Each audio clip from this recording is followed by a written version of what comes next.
Welcome everybody to King's Quest 2! We're immediately going into the sequel, look at that. Look at those graphics. Incredible. The first game had a scene like this, except it was still. Sir Graham is now King of Daventry. Under his wise rule, Daventry is... Okay, unfortunately there's a problem. He needs a queen for companionship and to provide an heir to the throne. He has searched high and low for the right maiden, but he remains alone. As he sits on his little throne, Edward the Benevolent's throne, an idea comes to him. He goes to the magic mirror and looks into its depths. Like in KQ6. He sees a vision of a quartz tower. To reach it, he must pass through a magic door in the nearby land of Kolyma. The scene then changes to show a beautiful girl locked within the tower. Graham now knows what to do. Cool graphics for the time, damn. He takes off his crown, puts on his adventurer's cap. Time to go, baby. The quest begins. That's pretty cool, actually. We have an opening sequence. Bravely, he sets off to find the land of Kolyma and the beautiful maiden. And there you go. And the mirror reads the future, so you know what's going to happen. And listen, we have the crashing of the waves. Ambience. Incredible. I'm going to get the mouse pointer off of here, but thus starts our little quest. And I actually don't know how it worked in King's Quest 1, but in 2, the land loops if you go north or south far enough. Clearly you can't go west far enough because that's the ocean. That isn't happening, but I don't know. Kolyma's a weird place. Look. See, this is what I tried to do in King's Quest 1 and it didn't work, but now I could type look generally and I get the screen. The glittering white sand of the beach feels warm from the sun. The azure water of the ocean laps up to its edge. There you go. Ambience, baby. And I can still swim, although I don't think that'll do me any good here, and I'm not 100% sure I'm allowed to swim in the ocean anyway. Let's go east. Oh, check this out, by the way. Here's another QOL improvement. Normal, slow, fast. This is what we did in King's Quest 1. But fastest. Whoa, whoa. It greatly speeds up the crashing of the waves, though.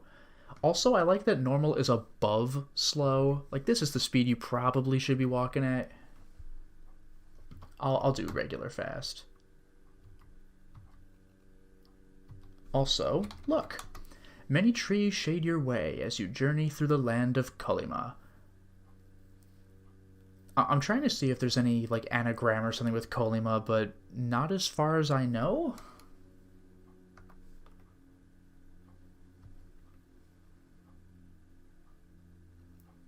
Anyway, let's keep going. And here, look, a mailbox. Look, the cozy cottage is located in a thick wood. A patio shades the front entrance and flowers adorn a window box. Yeah, but clearly... Look, mailbox. The mailbox has the words, Grandma's house on it. Only one grandma exists in the land of Kolyma. What can I say? Open mailbox. Lo and behold, when you open the mailbox, you see a basket of goodies. Take basket. Okay. Now, I think, type look basket. Yeah, there are many good things to eat in the basket of goodies, but F4... instead of tab, strangely, but now you can see it says enter to select, and this time escape to cancel. In King's Quest 1, you press anything and you're out, but here I can actually look at my inventory from here, which is pretty convenient. I don't have to type look basket. I can press F4 and then scroll around until I find the item of choice.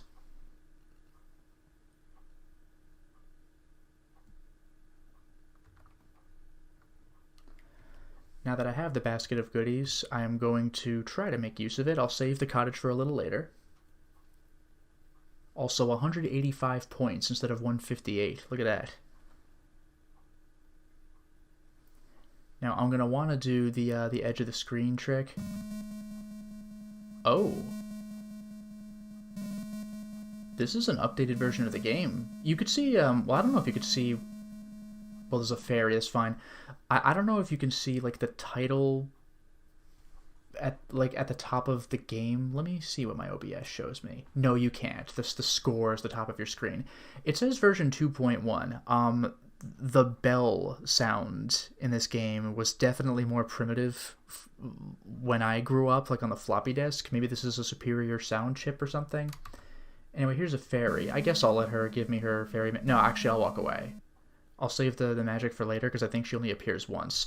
Something about this game is, in King's Quest 1, you would sometimes find enemies, but they had their one screen they would appear on. In this game, they don't appear frequently, but they can be in multiple screens, so I gotta be careful. But this time I'm looking for a friend, which means I'm actually gonna go fastest to see if I can make this work. I'm going to just do back and forth until I find a friend.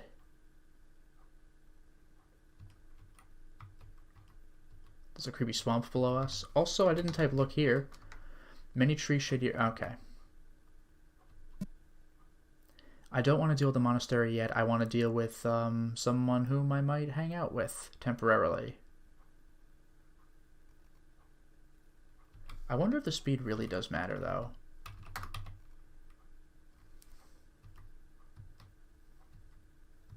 All sorts of beautiful things in the land of Kolyma. Too bad I'm not finding an encounter this early in the game. We gotta do this thing again, just like for the, what was it, the eagle or the condor in the previous game. But let me tell you, this gives me some nostalgia. I haven't seen this game in a long time. Not since I was like, I don't even know about high school, maybe middle school? It's been a while. Another tree with a door in it. We're not going to the land of the clouds this time, sorry. I just can't believe I'm not finding the person this early.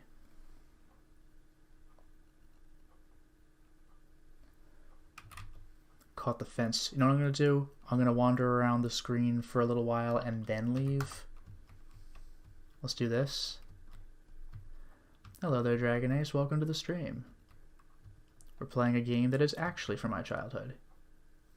And I am immediately failing to find an encounter. Normally you don't want encounters in these games, but I'm having one of those days.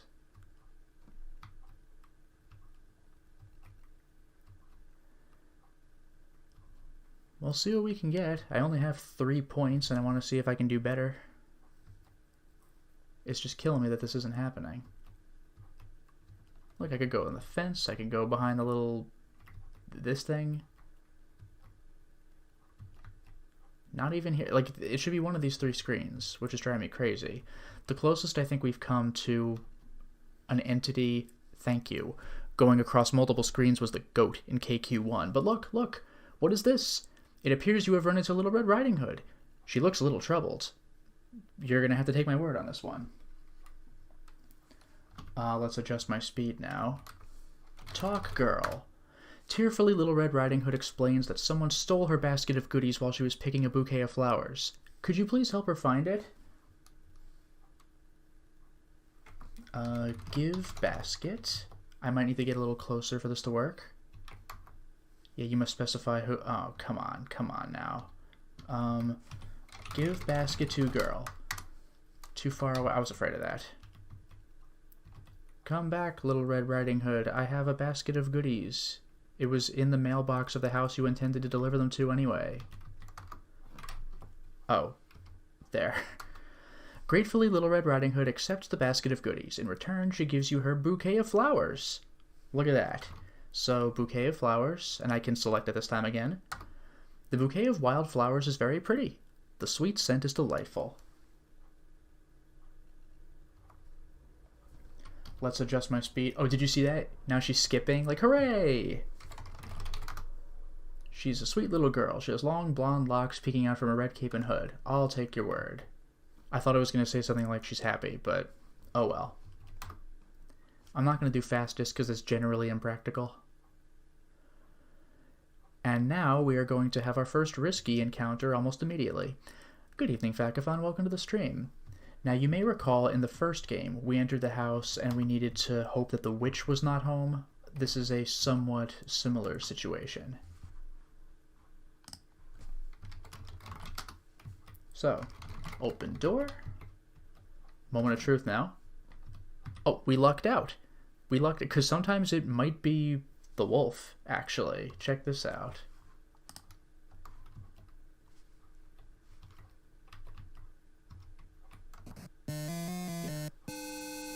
Oh dear, a wolf in Grandma's clothing is in the bed. Get out of there fast. And this is where you quickly run out of the door. But if you don't, oh my god, the wolf pounces on you. My, what big teeth he has. Good enough to eat you with, my dear. Oof, I'm very dead.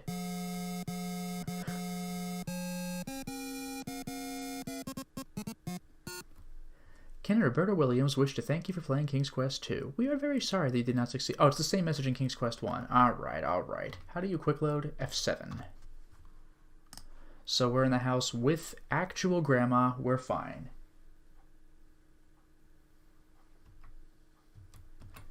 Look. See, now I could just type look and get away with it. This is the home of Grandma. That's just, we know who that is. It is comfortably furnished. Frilly curtains cover the windows. Flowers are in vases. Grandma is lying on a brass bed in a cloud of pillows and coverlets. Look, Grandma. She looks pale and weak. She must be ailing. She's dressed in a warm flannel nightgown. White curls peek out from under a flannel nightcap. Talk, Grandma. Her voice wavers as she says, Good day, kind sir. I would like to offer you a cup of tea, but as you can see, I am ailing. That's all we got. Bye. I'll do fast speed. So there you go. That was a, I don't know if I'd say that's a pleasant visit, but we didn't get freaking eaten, so you know what? Points for that.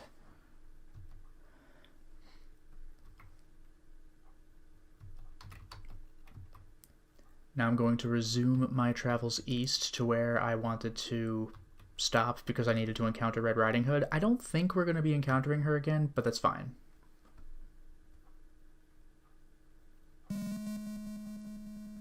It's a bell. It's a bell. That's what that is. Look, this is an old monastery. The monks living here often help travelers in need. Speaking of which, is this the same thing? Okay. I love that you could just type look, and that's all you need. It's freaking excellent. I'm just checking my guide to make sure everything's good. Open. Oops. I do not want the fairy right now, because I think she's a one-time use. Open door.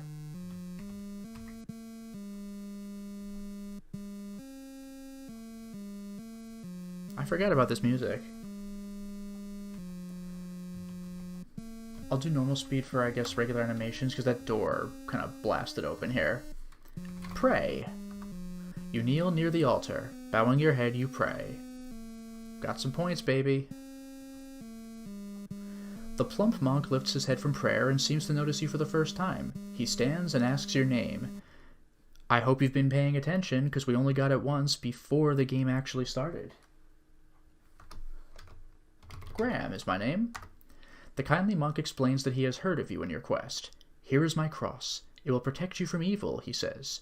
He removes a chain with a silver cross from around his neck and gives it to you. The monk then resumes his prayers. Look at that, see? I can select items now. Cross. You see a shiny silver cross dangling from a silver chain. Ooh. Wear cross. Don't forget to actually do that. You place the silver cross and chain around your neck and wear it as a necklace. Points, baby.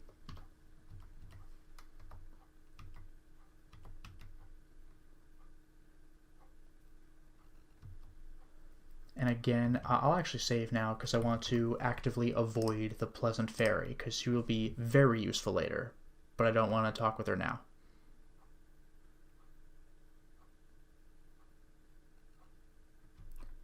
Oh, yeah.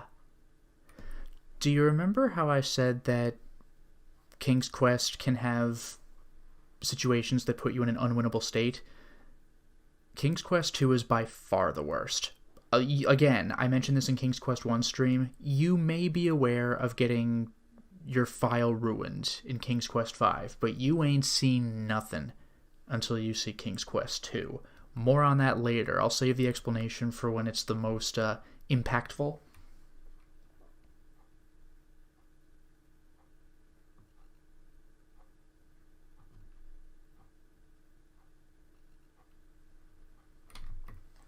I'm going across the bridge, which can kill me. I gotta cross this carefully.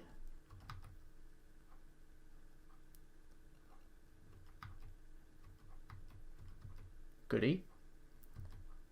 Oh, there's nothing on the other side.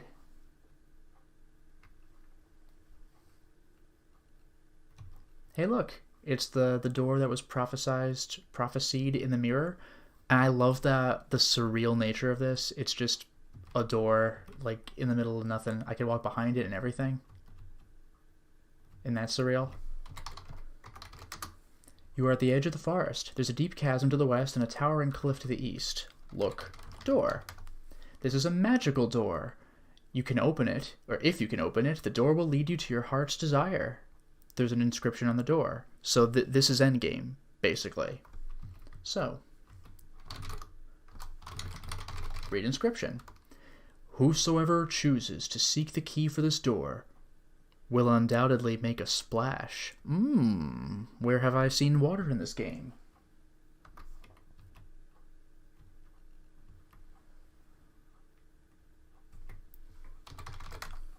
The mountain range is wild and rugged. It would be impossible to cross unless you could fly like a bird. We did that in King's Quest I, didn't we? The bridge spanning the chasm seems to be unstable and tottery. Are you entertaining thoughts of crossing it? Okay. Looking at the bridge is the same thing.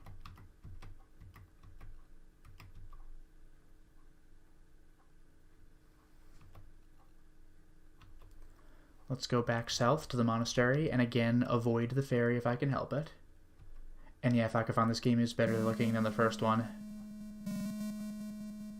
This is version 2.1. Either I played an older version, or my sound card just wasn't that good back in the day. Oops. I want to keep going west. But this game is wild, man. Just wait until you see. Because we have puzzles to solve. Like King's Quest I made it obvious. You need these 3 things, then come back. This game, it's solve puzzle to open door, but who knows what we have to do to solve the puzzle. Now we're back at the beginning of the game with the waves crashing on the rocks. Let's hear that at normal speed. Maybe? There we go. Got it. Let's go back to fast.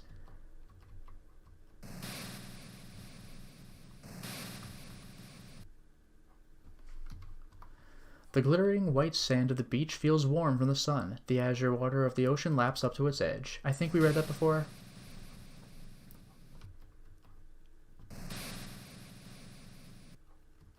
Oh, what have we here? There's a rusty trident lying in the grass.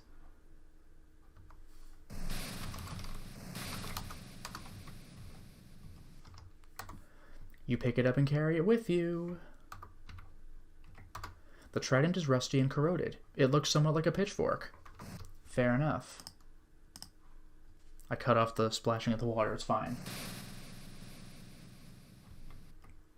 Let's keep going. And as a reminder, if I go north or south far enough, the world loops. Again, I cannot go west or east to loop because the east has the mountains and the west has the ocean. Fakafon is a popular tourist place in Quebec where the main attraction is a rock formation, kind of like the one we saw on the beach, the weird little tunnel thing. That's kind of cool. Is this where I want to be with 2 logs?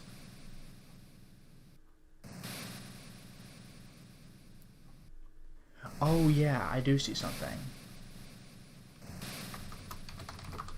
You notice a pretty clamshell lying on the sandy beach. Just the type look really helps. When you pick up the clamshell, you see that there is a sparkling sapphire and diamond bracelet under it.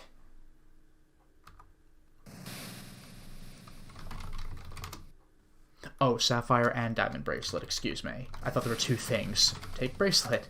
Okay. The bracelet looks like it would fit a small wrist. It is a circlet of diamonds surrounded by beautiful blue sapphires. Gorgeous.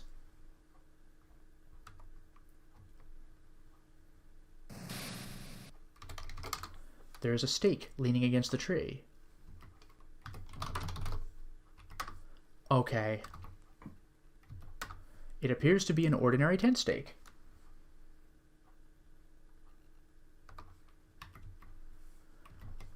Alright, now this is where this game gets freaking wild. Like, pretty early on, honestly.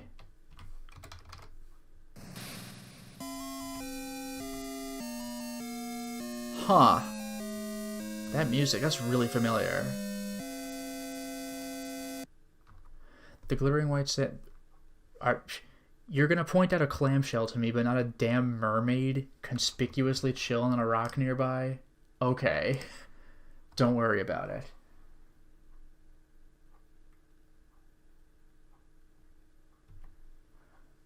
Now, first of all, into the ocean. I can swim. Don't worry. I'll make the speed normal so I don't look crazy when I'm swimming. Look at that surprisingly decently smooth animation.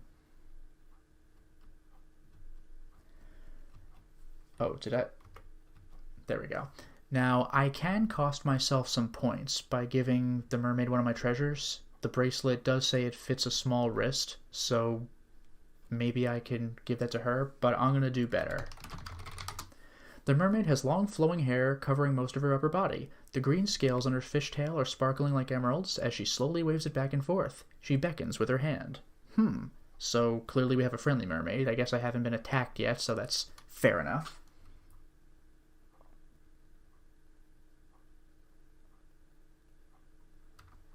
Now, give, not the treasure, but flowers. Ugh. Oh, wave to the mermaid? Good question. I don't know if I can, I'm swimming. No. Talk, mermaid. Does not reply. She gives you a quizzical look and continues waving her fishtail. Give flowers to the mermaid. You graciously offer the beautiful bouquet of wildflowers to the mermaid. She loves the flowers. She then summons forth a magic seahorse. Maybe you could ride it. Whoa! Whoa! There is a larger than average seahorse. It has a little saddle attached to its back. So King's Quest started the pun game pretty early. I don't even know if King's Quest 1 really did it, but this one, I know they're already called horses, but we're getting on it. And it tosses its head expectantly. Ride, seahorse. Quick as a flash, it glides under the water with you on its back. And this is a cutscene, basically. How cool is this? Look at that.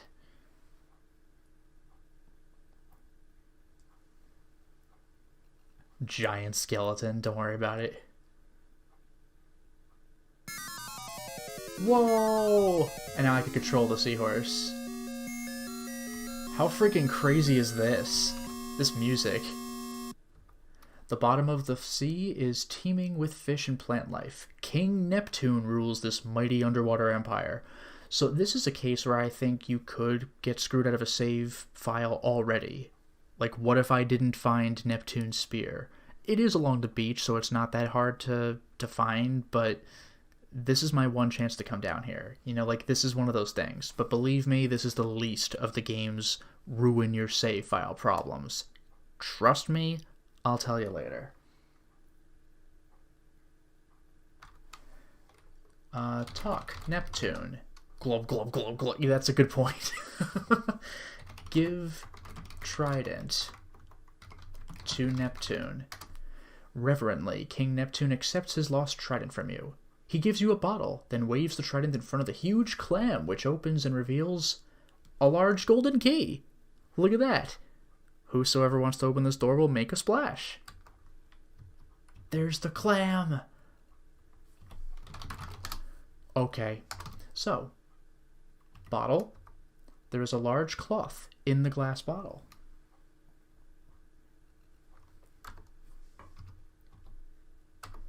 It's a shiny gold key. Sure it is. And now I'm out of here. Can I look at the conch? Is that anything? The shell's wide open. Alright, bye. Bye, Neptune. And now I'm leaving forever. Don't worry about the shark. It's actually harmless. This is a cutscene. There's another shark. A little off-putting, but it's still a cutscene.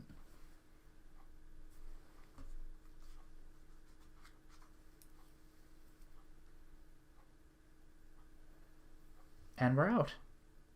We did it. We solved the first puzzle. Let's go back to fast speed. Open bottle. The glass bottle's already open. Oh, take cloth. You pull a large piece of cloth out of the bottle. I still have the bottle. Empty bottle. It's empty. Cloth. It's a large sheet of cloth. Cool.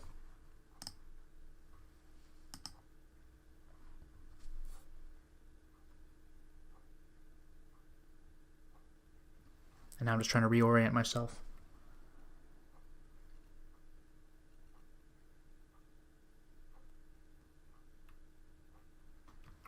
Okay, let's go north. Am I allowed to go through here? Oh, I'll go around.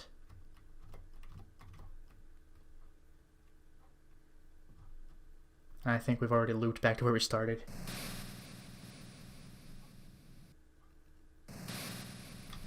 I'm getting caught on the terrain. Everything's fine. And now let's go back to the monastery.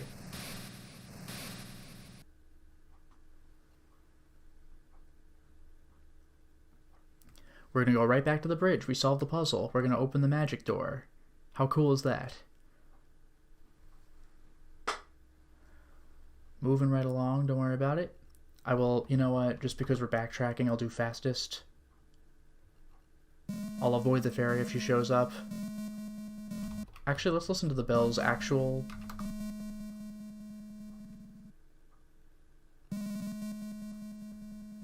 There you go.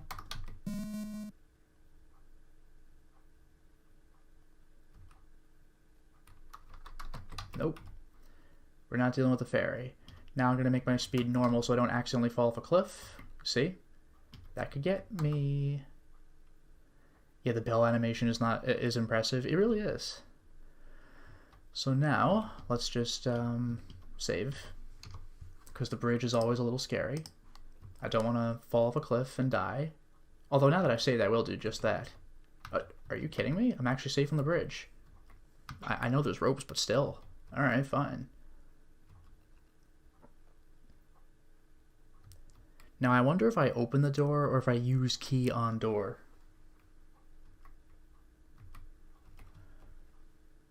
Let's do this. I'll do normal animation for this. Unlock door. The key to the first door fits easily into the keyhole. You turn the key and presto! The door opens and the key disappears, revealing a second door with another inscription.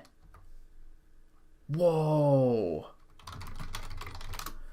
The inscription reads, "Whosoever chooses to seek the key for this door should set their sights high." We have a new riddle, everybody.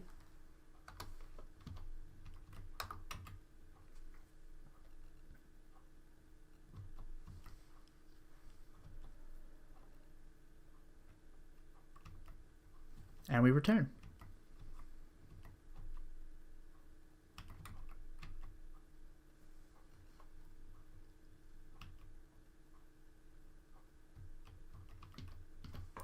Saving again.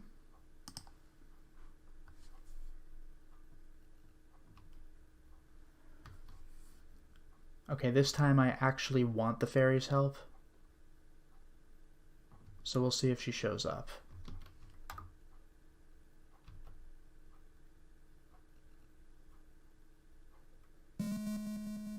Sorry about the awkward bell sound. Trust me, it was more annoying when I was a kid.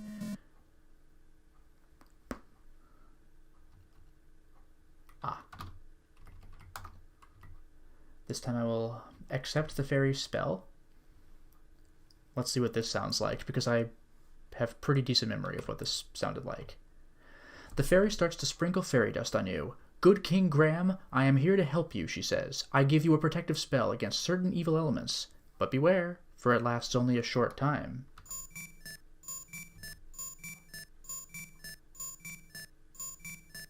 Wow, she's really showering that spell on me. Okay, there we go.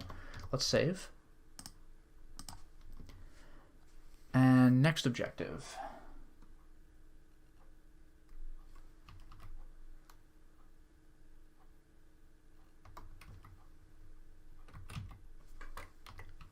Let's just swim over to where we need to be. Look. This is a pretty little pond set among the trees. A group of boulders are reflected in the clear water. Look. Opening. There is a glittering diamond and sapphire brooch lying on the ground in the opening between the rocks. Again, diamond and sapphires. You get the brooch. It's not okay, it's you get the brooch. The brooch has an enormous sapphire encircled by 2 rows of glittering diamonds. That looks pretty gorgeous.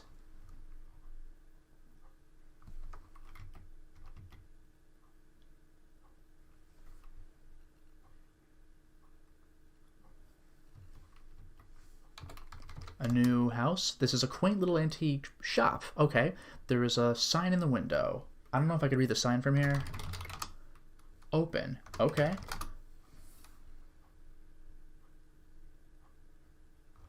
Oh, by the way, we absolutely have to read the inscriptions on the doors to activate the puzzles, so I don't think this would even be open if I had not read the door, which is a little devious.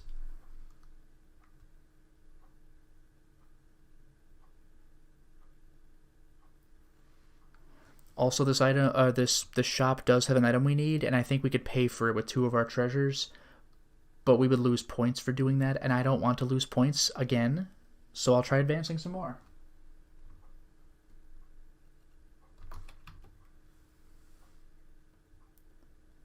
This place has seen better days. This lake is foul and stinking. It may be poisoned. All vegetation looks dead around it. Yeah, this looks pretty dire. Let's keep moving. And I think swimming would be fatal.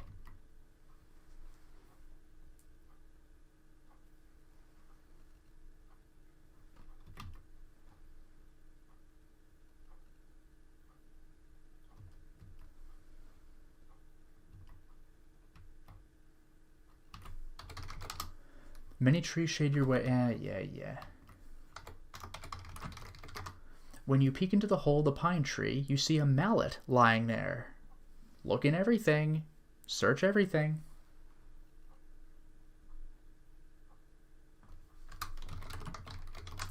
You pick up the mallet and carry it with you. The head of the mallet is made of iron. It has a long wooden handle. Okay.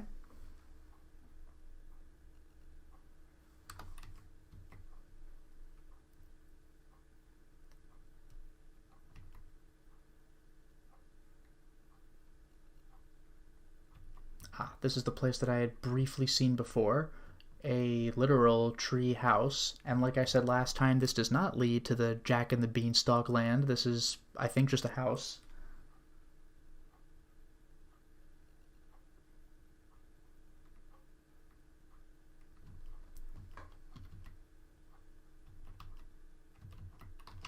Can't walk through that. I can, however, look. One of the trees seems to have a door. There's a quick little dwarf. They have a bad reputation for stealing treasure. Yeah, like in King's Quest 1. I'm gonna leave now. That's very frustrating. We're in. Definitely saving here because this place can get potentially dangerous. Am I allowed to just... Yeah, I just walk onto the ladder and I climb down. I very much appreciate that. Hello. It seems you have entered the underground home of the little dwarf. It is cozy, with a fire crackling in the hearth. A pot of chicken soup bubbling above the fire gives a delicious aroma to the room. There is a trunk tucked away in the corner. Also, by the way, if the dwarf did steal my stuff, I could actually get it back from that trunk, which is pretty great.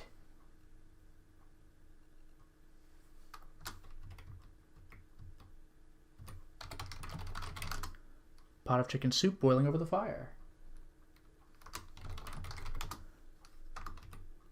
This fire's hot. You're gonna burn yourself. Alright, sorry. Jeez.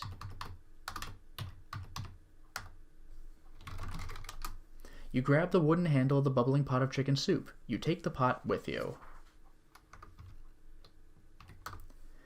The pot contains hot, bubbling chicken soup. Sounds delicious.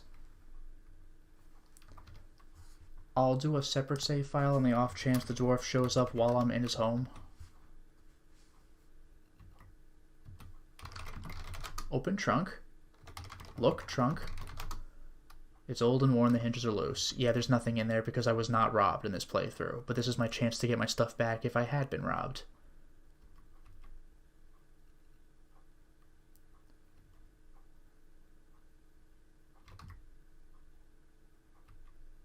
And I think we're home free.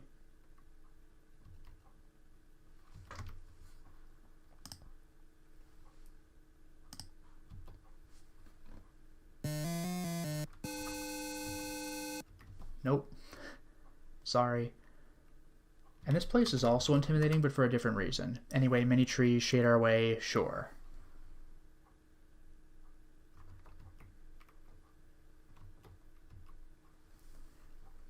We could be ambushed here. The old hag Hagatha is nearby. You can hear her cackling and smacking her gums as she comes closer. She would love to have you for dinner, and I don't mean as a guest. You've been caught by the hag. Fortunately, you were protected by a magic spell, so she left without harming you. Did that wear the spell off, though? Like, I actually don't know. He's not catching me, it's fine. He's just running everywhere. Freaking Hagatha, man. Gotta watch out. Hagatha's the named witch of this game. There was a witch in the first game, too, and we freaking killed her. There was also a sorcerer who paralyzes you, but we didn't really deal with him. He's just kind of around. Look, log. When you peer into the old hollow log, you see a flashing necklace of, you guessed it, diamonds and sapphires. You pick it up and carry it with you. The chain of the beautiful necklace is fashioned of many sparkling diamonds and sapphires. In the center of the pendant is a large, glittering sapphire. Everything's coming up, Millhouse.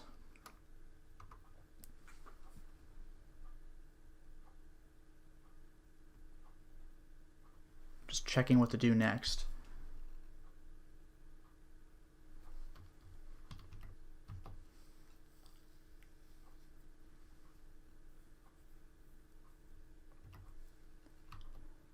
Don't worry, I see nothing but good things coming from this. Look at the spooky skulls.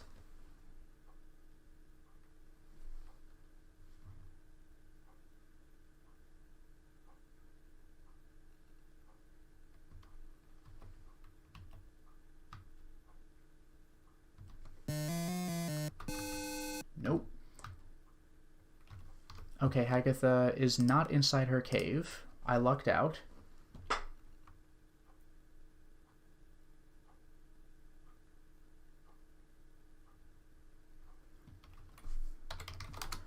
You look around this dreary cave. Fear grips you as you notice human skulls lining the wall. A cauldron with a bubbling brew fills the cave with a putrid aroma. You see a nightingale in a gilded cage. Put cloth over cage. You drape the cloth over the bird cage. Hopefully this will keep the nightingale quiet, because yeah, that will get me killed if I don't do that.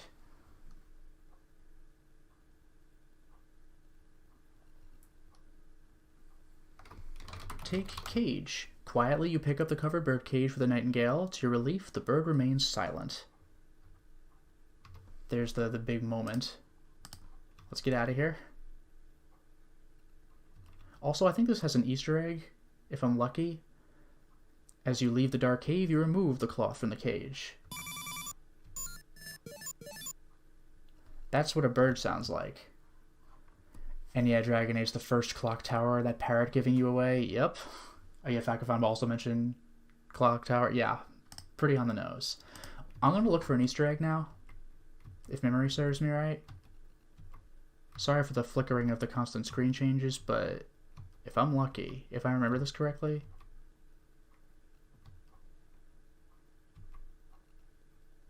There's something here, I thought.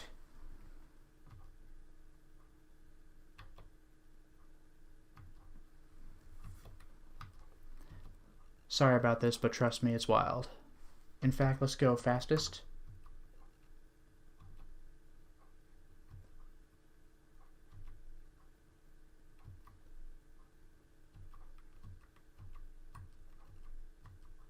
The fact that I'm not seeing it is bothering me. Like, this game has 2 Easter eggs I'm aware of, and this is one of them. Hopefully it's here? I don't know. Like, I also don't want to be caught by Hagatha, but I could easily reload if that's the case. Come from the bottom of the screen? I mean, it's possible, but I don't think that's necessary. Oh! Hey!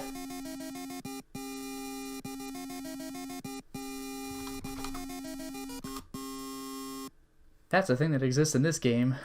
Thanks, Roberta Williams. And by the way, remember, this game is from like 1987, which means that this is like the most recent Batmobile, like in TV, movie, whatever. Like, this was the current Batman. Tim Burton's Batman did not yet exist. So that's a thing that you can find, which is amazing. I love it. I'm going to reload just in case that affected my time with the fairy spell, but that's freaking wild. And yeah, this Batmobile is the 60s, so it's the most recent, unless you're talking comic books, but we're not. Let's get out of here. I should have the cage... Caged Nightingale. As you look at the bird, it begins to sing merrily. Or not. We should have asked for some hag repellent bat spray. Right. Well, I have some. It's called fairy magic.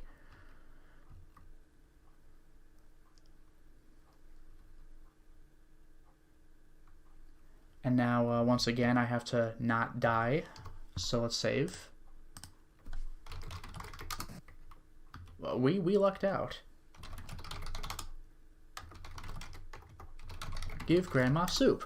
You feed the hot chicken soup to ailing Grandma. I feel much better, she says. In return for your kindness, I have something for you. Look under the bed.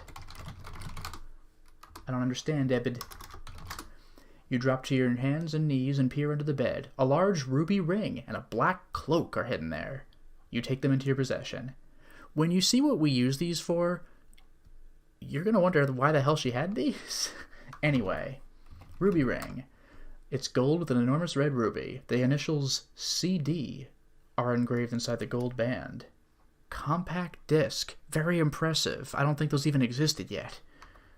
And black cloak. The black cloak would better fit a man taller than you. Red satin lines the inside.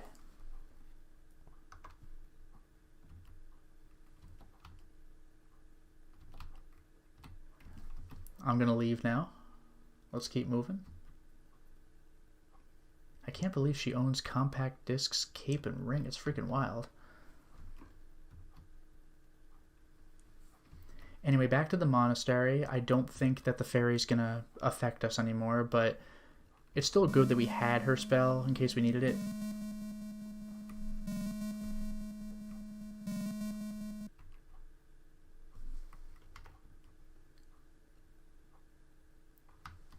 I already have nearly half the points in the game. Pretty cool, huh?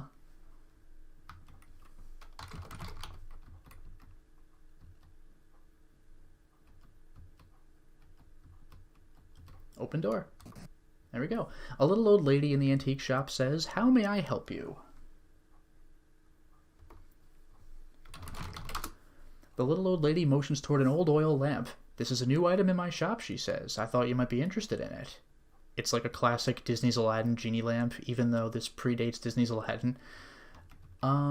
Anyway, let's go to normal speed to see her rocking chair. Look at that. There we go. Give woman bird. You hand the bird cage with the nightingale to the little old lady. "My precious," she exclaims. In gratitude, she gives you the oil lamp. "Good luck," she says. She hastens you out the door and closes up shop. I could have given her 2 treasures for this, but this is the intended way.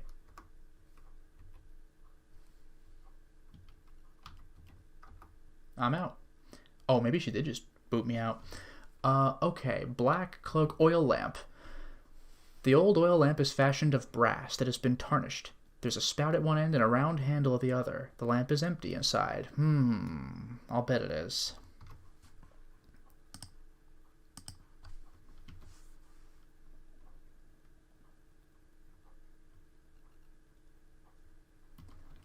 Okay, yeah, this is freaking wild.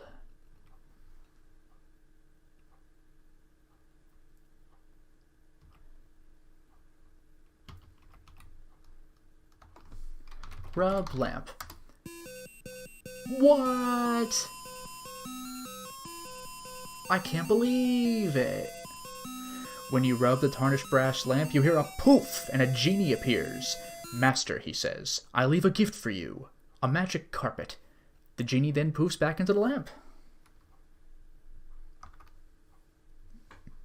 Is it just in my inventory? Carpet. The magic carpet is a beautifully woven Persian rug with a colorful fringe in the ends. Oh, Persian. Okay, so Daventry and Kolyma are fictitious lands, but Persia. Still a thing. Dragon Ace. In our hunter's lamp, we need salt water, not of the ocean. Flowing water, and then for it to be heated to boiling. That's some good memory. Damn. Not until way later in the series, but that's a very impressive memory.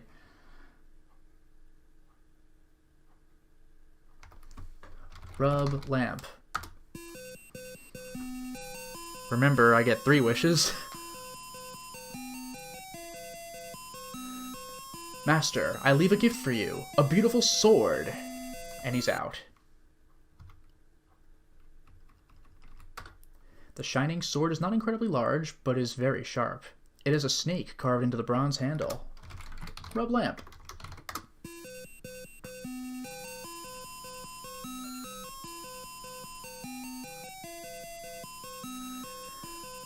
Master, I leave a gift for you. A leather bridle. And he pops back into the lamp. Oh no! The lamp has disappeared from your hands. 3rd wish. That's it. The leather bridle is studded with a silver rivets and a silver bit.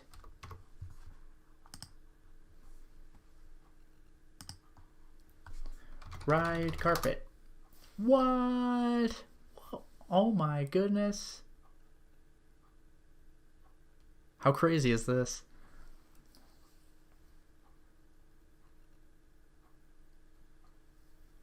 You like that? You can see the land below. I get a kick out of that. I know I'm still at normal speed, but... Look out! A poisonous viper blocking your path. Ah! So scary. I'm maintaining normal speed because this is dangerous.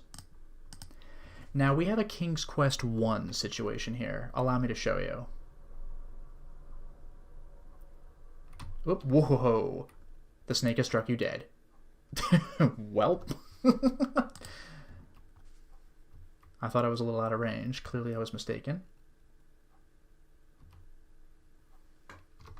I'll save in the other file for safety. Kill snake. Brandishing the sharp sword, you quickly slash the viper into ribbons. Dead. Although, I have 98 points, and I had 96, so this isn't the King's Quest 1, you clearly did it wrong, you lose points. What this is you gain fewer points. This is the most esoteric puzzle in the entire game. Throw bridle on snake. You toss the leather bridle onto the coiled snake. Instantly there stands before you not a snake, but a beautiful winged horse wearing the bridle. 101 points. I got more points this way. How the hell would you figure this out? This is a handsome white horse. It has beautiful wings of delicate white feathers. The leather bridle is around the winged horse's head. I guess the only reason you would figure this out is that all 3 genie wishes are catered toward this particular scenario, but, like, that's insane. Like, that's ridiculous. Oh, Vakafan, maybe if you had a flute. Yeah, you know what? Wait a little bit. That's another game, if memory serves.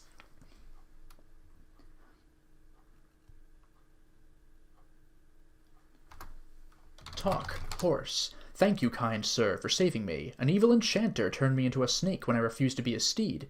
To repay you, here is a magic sugar cube that will guard against poisonous brambles. And yeah, right, Vakafan, we have a snake motif on the sword. That means use the sword.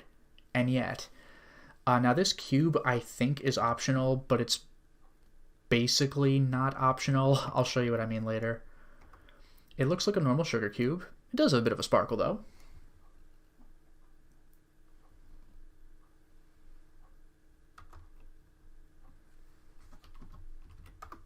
Let's keep going.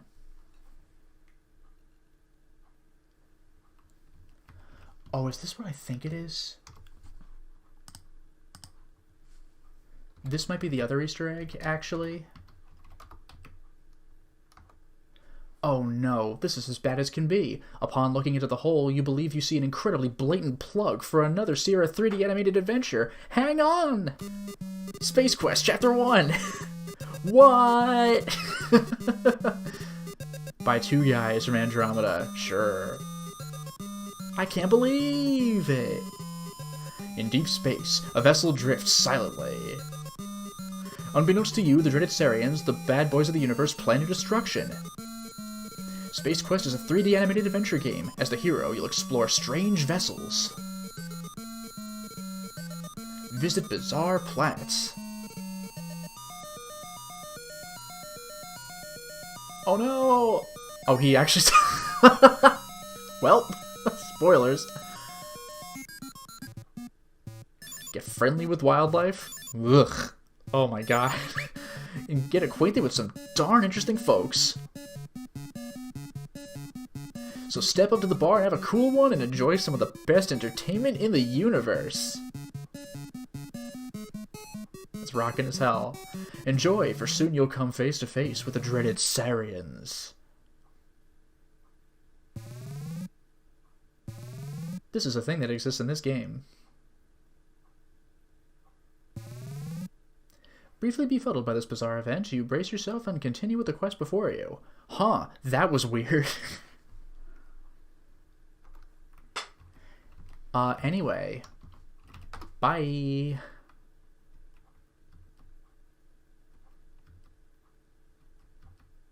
We're in a cave, and look what I see. Large golden key.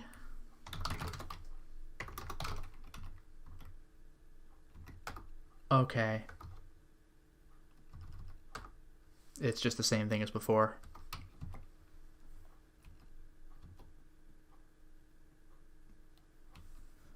Let's leave. That was an entertaining adventure. We wished for wishes from a genie. We flew to the clouds. So this is the second game in a row where we've done that. And we could kill something or throw something at it. Second time we've done that. And we got our reward. Ride carpet. We're done.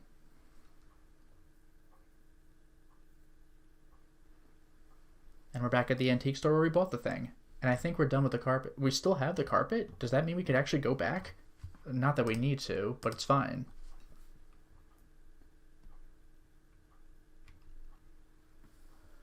Okay, see ya. I'm leaving now.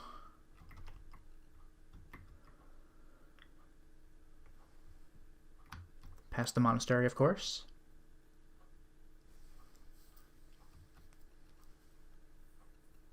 I just love how freaking stupid that was. You look in the rock and the game is explicitly like, oh, it's a plug for another Sierra adventure game.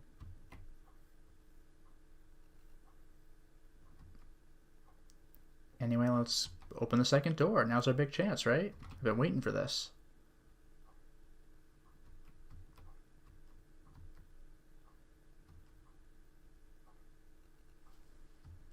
Look at that. The door within the door.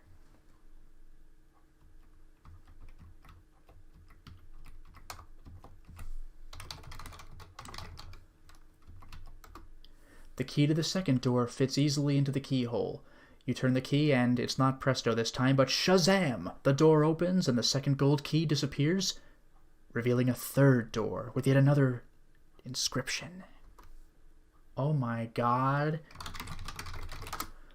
Whosoever chooses to seek the last key, the last one, again 3 tasks, must have a stout heart.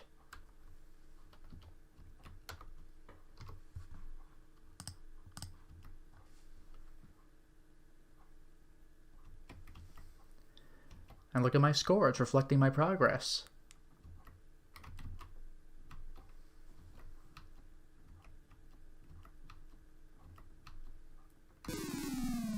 Oh no, I fall into the chasm, ending his quest. I was a fool. Oh god, nope. Scared myself.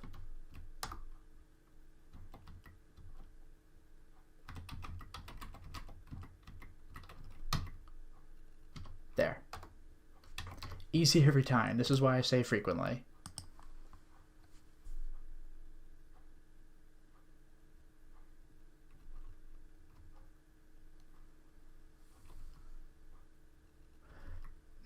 only gotten to the northern part of town on the east side yet, so now's my big chance.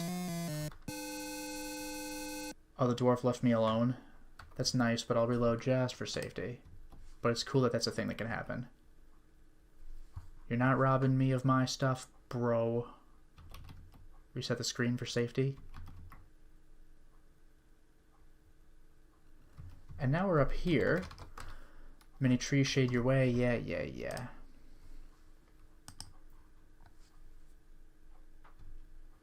Now this is where it gets freaking wild. The lake is foul and stinking. We've been over this. Ho ho! There is a desolate island in the middle of the poisoned lake. A shrouded figure stands silent.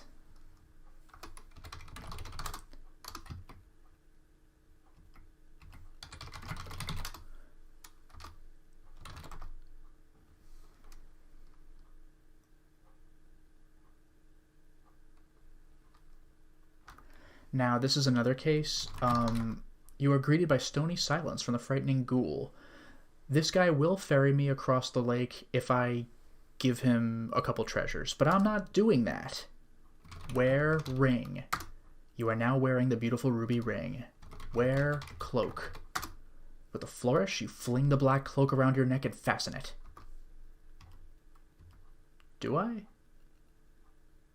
I could have sworn that it changed my look.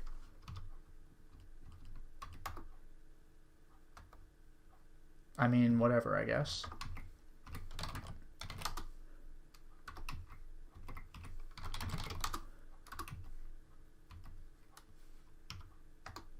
The shrouded ghoul looks at the ruby ring on your finger and the black cloak around your neck. He motions for you to enter the boat, which you do. You must have fooled him into thinking you were someone else. Oh boy, look at that animation, that ain't bad.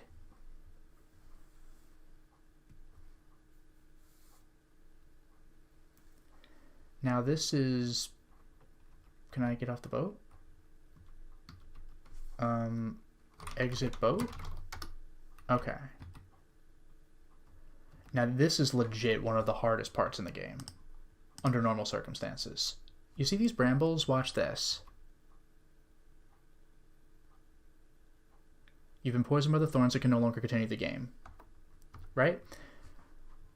Now let's see what happens if I try to navigate this for real.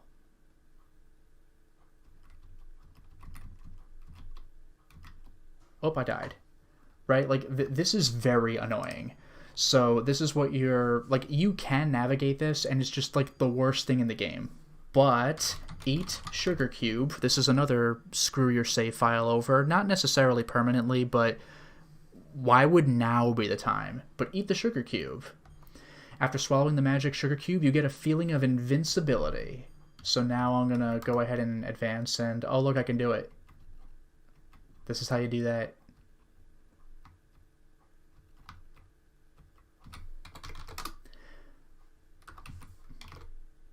There are two spooky ghosts. Ah! Guarding the door of the gloomy castle. This situation looks bad.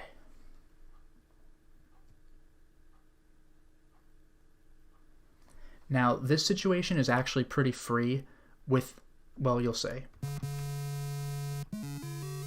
The two spirits are fooled by the black cloak and the large ruby ring that you're wearing. They slowly float away. Maybe you remind them of someone else. Now, even if I didn't have that on, the cross would repel them, so I'm doubly protected at this point. Open door. A little cliche, but this is one of the first adventure games of its time, so I'll forgive them for this. Games didn't do this because they didn't have graphics. Welcome, everybody, to Spooky Castle.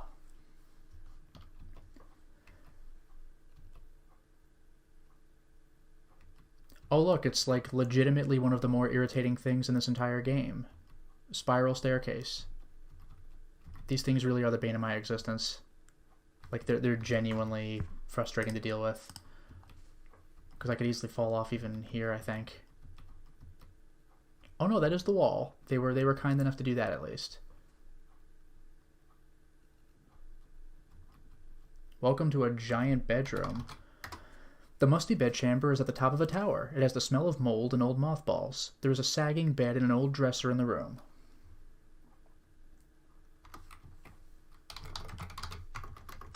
Open drawer. There's a candle lying in the drawer of the old dresser. Take candle. Got it. The wax candle is unlit. Bye. But there's animation for opening the drawer. This game is definitely an evolution of its predecessor. Again, legitimately scary screen. Yeah, you see. But I lived. I lived. It was a free shortcut. That was all totally intentional.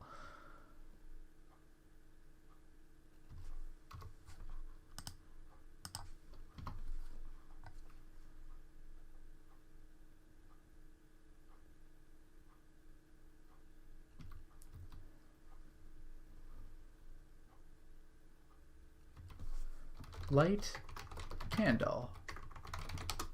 There's no way for you to light the candle. Right. Oh, I was a fool. I was a fool. That was me going up the stairs. Sorry. Let's do this. I did not want to fall off that early. Sorry, sorry, sorry.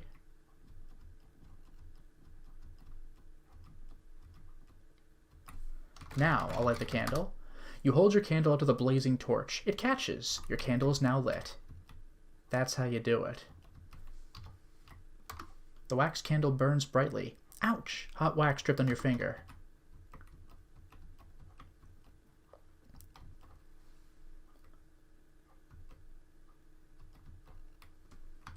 Let's save again.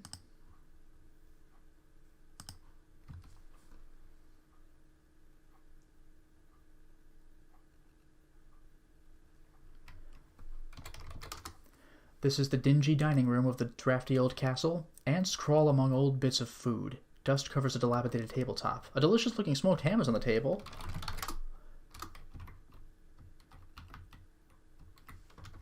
Okay, I got ham. The smoked ham is a wonderful, savory smell. It's hard to resist tasting it. It looks as though someone has taken a bite out of it. That's a little weird. One bite.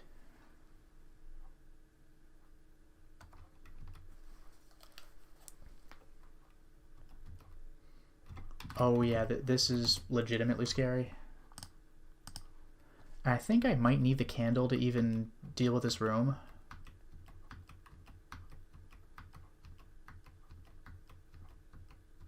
Everyone's making freaking Simpsons jokes. Oh, smoked hams. You call them smoked, despite the fact that they're obviously grilled. There's a rat. I don't know if I need to worry about that.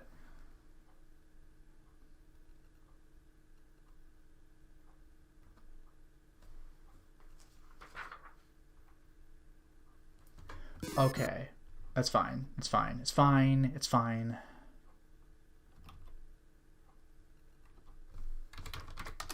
There's a beautiful ornate coffin to one side of this dreadful room.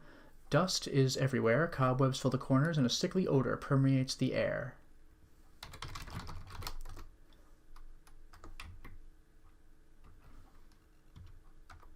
Trembling with fear, you peer into the ornate coffin. Finding it unoccupied, you see the interior is lined with shiny red satin.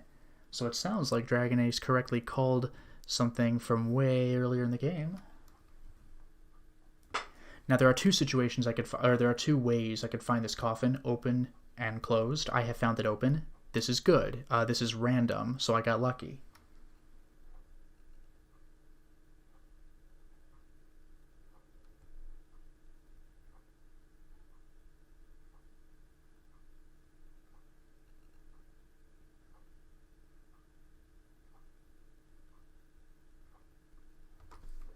A red satin pillow is at one end. Take pillow. You remove the shiny red pillow. Lo and behold, there's a gold key! But you know what I'm going to do? I'll refresh the screen.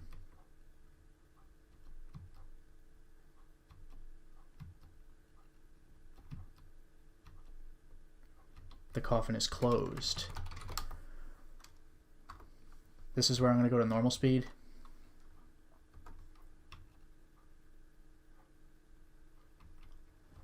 And now I'm going to type one of the wildest commands that exists in an adventure game. Open coffin. With trepidation, you lift the heavy lid of the beautifully carved coffin. Your heart beats wildly when you see a vampire lying asleep within it. It must be Count Dracula! Now, I'm not 100% sure how true this is, but this could very well be the very first video game to ever feature Count Dracula. My friend Vice has told me that there is in fact an older game that references general vampires or like bats, and it calls them Draculas, but this is the character, Count Dracula, so this could be the first. King's Quest 2. And now get ready for one of the craziest text parser commands. Kill Dracula. Bam, bam, there's my stake, there's my mallet. You place the pointed stake on Count Dracula's chest. Quickly, using the mallet, you pound the stake through his heart. Dracula disintegrates into a pile of dust. A small silver key is left behind in the coffin. There are 2 keys. You want the gold one or the silver one? You know what, fair. Take silver key. Okay. Take pillow.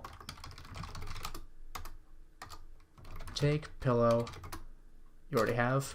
Take gold key. Okay. I have the pillow. I have the key. I have the other key.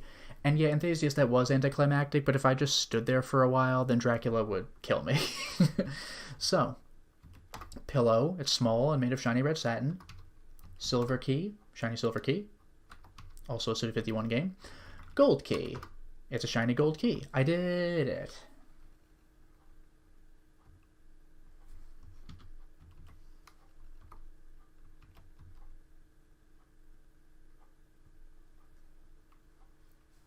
I am leaving now.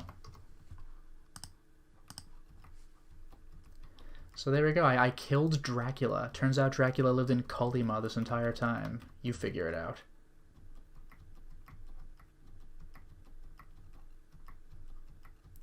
And by the way, this is the screen where if I didn't have the candle, I think I would just fall and die, because I can't see anything. Pet rat. Yes, sorry everybody, I'm not interacting with the rat.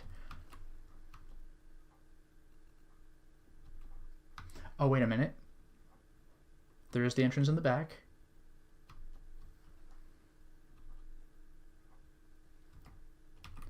Oh, hey, look, it's my nemesis.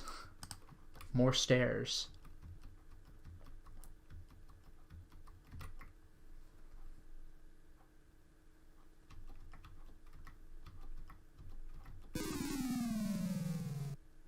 You fall to your death on the Hearthstone floor. Freaking brutal. You fall to your death. You're freaking dead. Alright, I'll save before getting right up to the top.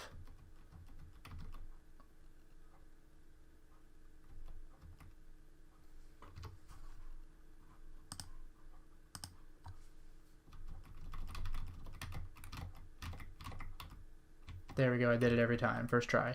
And there's another trunk here. It's the dwarf trunk, except this time it's not the dwarf's house. It's closed. Oh, it's a chest this time? Alright. Open chest. You can't reach it? Get out of here. The old chest is locked shut. You need to unlock it. See, this is why I could have taken the gold key and I guess just pieced out back out the front door, although dealing with the brambles would have been incredibly hard. But this time I have a silver key. The fairy spell's worn off. That was a generous spell. Unlock chest. With hands trembling, you fit the little silver key into the lock. Slowly you turn it until you hear a click. The old chest is now unlocked. With a creak and a groan, the old lid opens, dragging cobwebs with it. Looking into the interior of the musty chest, you see a dazzling diamond and sapphire tiara. You pick it up and carry it with you.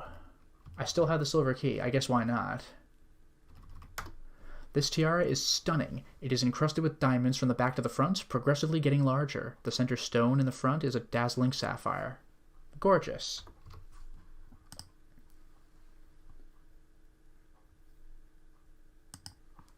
Unfortunately, I now need to navigate down the stairs. Let's hope I can do that successfully. Okay, good. They stopped me on the way down. Alright. I do need to make it back out to the boatman, though, so I need to hurry my ass up because, man, if that sugar cube wears off, I am in worlds of trouble. This is why you want to deal with this dungeon quickly.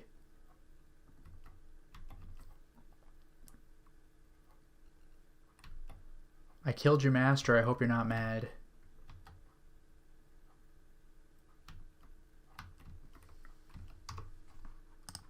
There, I'm through the worst of it. You climb into the decrepit rowboat, and the shrouded fiend paddles across the toxic lake to the shore.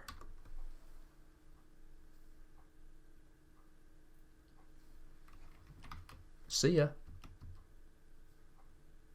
I've killed Dracula, ladies and gentlemen. Even Alexander can't claim to have done that. Who's Alexander? Oh, we'll find out in a later game. It's fine. And now I'm going to confirm another prediction that Dragon Ace had made a long time ago that I did not say out loud, but I will now.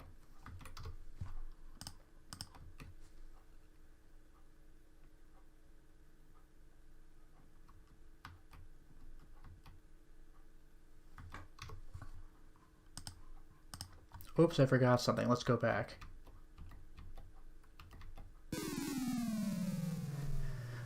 Oh dear, what a shame. The rickety old bridge collapses as you attempt crossing it. You fall into your death. Yet you are allowed to cross this bridge precisely 7 times. So at the very beginning of the game, if you look at the door and you don't read the inscription or something and you realize you have to go back and do that, you ruin the game for yourself and you're not going to find out until endgame.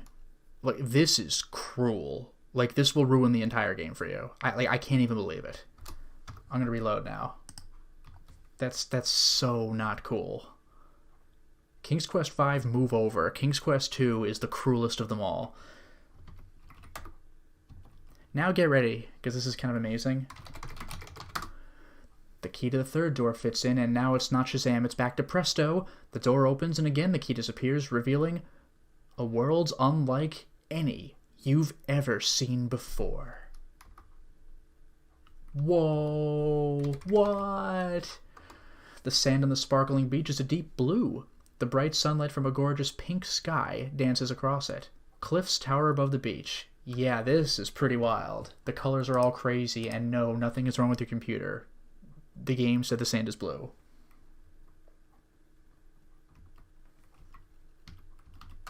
And now we're at endgame. Take net. You retrieve the fishing net. The fishing net is fashioned from a material that is unfamiliar to you. Huh. It's smooth and tangle-proof. Whatever that means.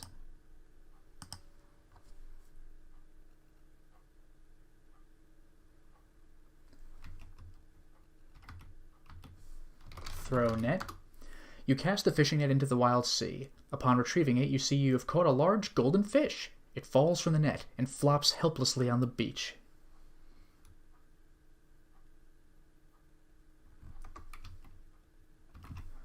Look, fish. It's covered with shimmering golden scales. Its graceful fins and tail are almost translucent. Right now, the beautiful fish is writhing in agony. You grab the flopping fish. Its mouth is wide open and its gills are extended. With difficulty, you hold the fish as it twists and turns in your hands. Throw fish in water. You throw the poor gasping fish back into the iridescent water. Gratefully, it calls to you. In return for saving my life, I wish to offer you a ride across this ocean. And this is the scary part, I just walk off. Don't worry, we got it. Look at that, we're moving so quickly.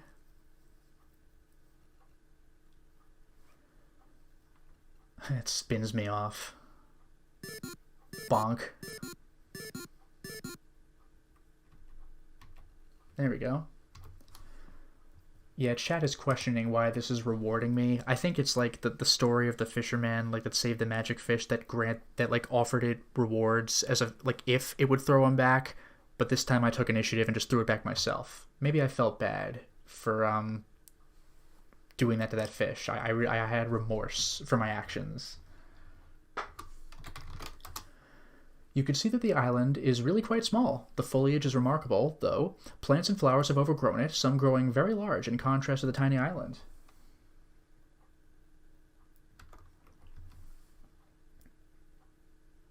A glint of metal catches your eye. You look toward the direction of the glint and see an amulet lying on the ground. I didn't even type look for that.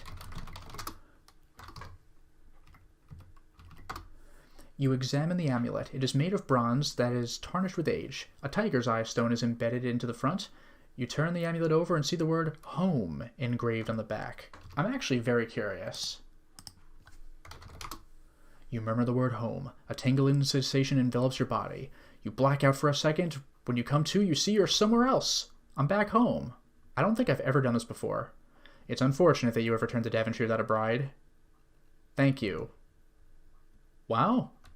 Bad end. Huh. No music or anything. Well, damn. I see you are maidenless. That's pretty good.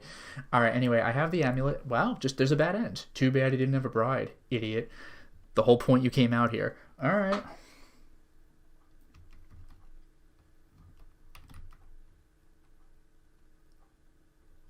Behold. Where am I? I can't see where I am. Okay. Can I walk down past that? No, I have to go around. You can see that the island is really quite okay. Nothing about the tower. The tower is built of creamy, opaque quartz blocks. You see a tiny window near the top. A delicate hand waving a hanky, not a handkerchief, a hanky, appears from the window. So someone's looking for me. They see me.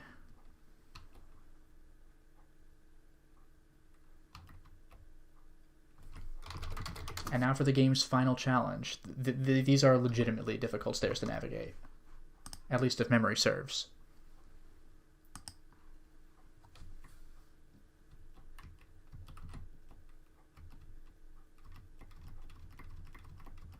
I think if I follow this screen, like, unless I'm at the very top, I think they'll let me get away with it.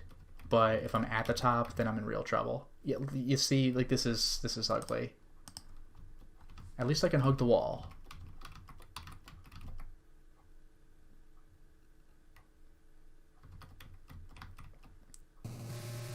Be careful! There's a huge lion with dripping fangs at the top of the stairs. He has a hungry look in his eye.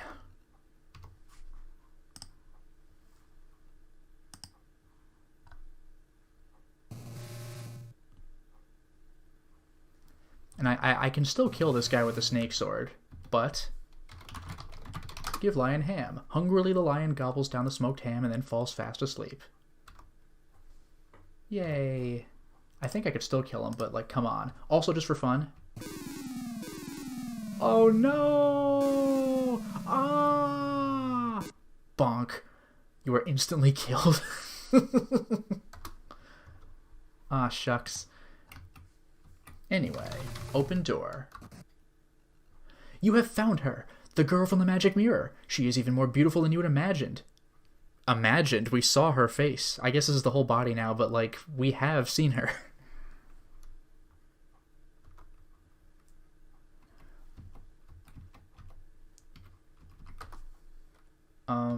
Talk girl. My name is Valenice. What is your name? By the way, this is completely optional. It's just cool that you can do it. Graham. Oh, Graham, I'm forever grateful to you. Hello. Hello. Will you marry me? Don't be impatient. You just met. Take some time to get acquainted. Wow, jeez. Alright, Graham.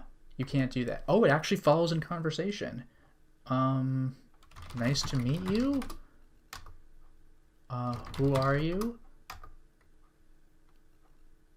I am Graham. Oh, right. I forgot about this.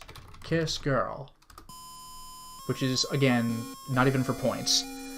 You tentatively embrace the beautiful girl. Your lips meet hers and you are both in ecstasy. This was well worth playing the game for. Will you marry me? Yes, of course I will. There it is. Yes. Kill girl. Are you out of your gourd? I thought you wanted to win this game. Don't ever try something like that again. I love that. I still remember that from when I was a kid. Are you out of your gourd? Home. And when you come to, you're somewhere else. Congratulations, King Graham. You have won the hand of beautiful Valenice. May you two live happily ever after. I apparently missed a couple points, but whatever.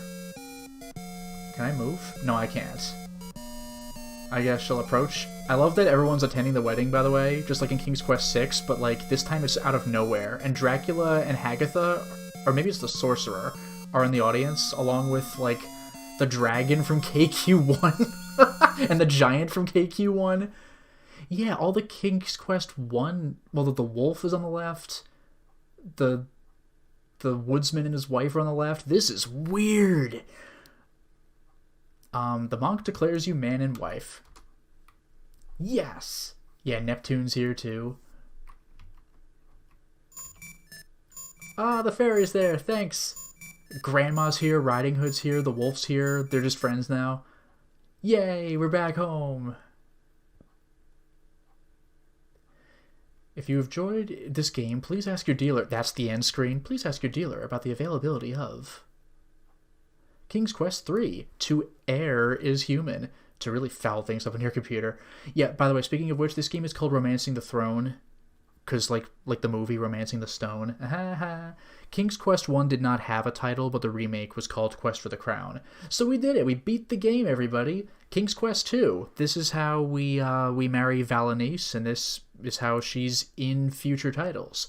She won't be playable for a while, but this is the start of what leads to just more continuity. So thank you everyone for watching the stream, and have a wonderful night.